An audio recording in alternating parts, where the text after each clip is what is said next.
बिस्मिल्लाहिर्रहमानिर्रहीम। ख्याल टीवी के मोअज़्ज़ज़ ख़वातीन और हज़रात, अस्सलाम वालेकुम वरहमतुल्लाहि वबरकातुहू। मैं हूं आपका दोस्त मोहम्मद अली खिज़र। चाय के शौकीन हज़रात खबरदार, अक्सर लोग सुबह के वक्त चाय ना पिए तो इनके दिन का आगाज ही नहीं होता।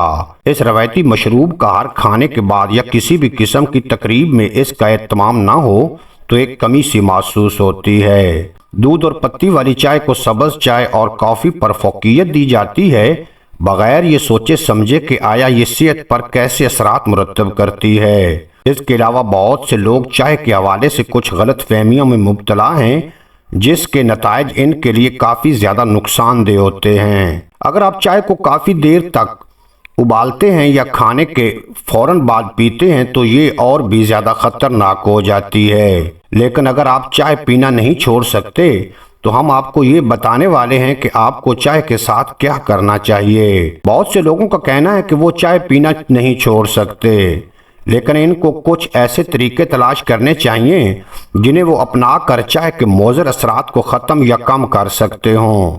चाय को ज़्यादा देर तक ना उबालें। चाय में कुछ अनासर मसलन अल्कलाइड्स होते हैं जो बहुत ज़्यादा उबालने पर फ़ाल हो जाते हैं। ये अनासर आपके जिस्म और दिमाग पर मनफी असरात मुरतब करते हैं। खाने के फौरन बाद चाय ना पिएं। खाने के फौरन बाद चाय पीने से जिस्म में जिंक और आयरन का जज़ब कम हो जाता है, जिससे जिस्म में आयरन की कमी हो सकती है। खाली पेट चाय ना पिएं।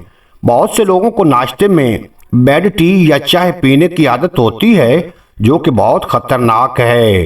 इससे पेट में जलन हो सकती है और आपको गैस का मसला भी हो सकता है। चाय को दोबारा गर्म ना करें। चाय में चीनी डाली जाती है, इसलिए जब उसे दोबारा गर्म किया जाता है तो चीनी की वजह से बैक्टीरिया के बढ़ने के इम्कान बढ़ जाते हैं। इसके साथ इसकी महक और एंटीऑक्सीडेंट भी कम हो जाते हैं। दिन में ज़्यादा चाय ना पिएं। डॉक्टरों के मुताबिक इंसान को दिन में 1 या 2 कप से ज़्यादा चाय नहीं पीनी चाहिए।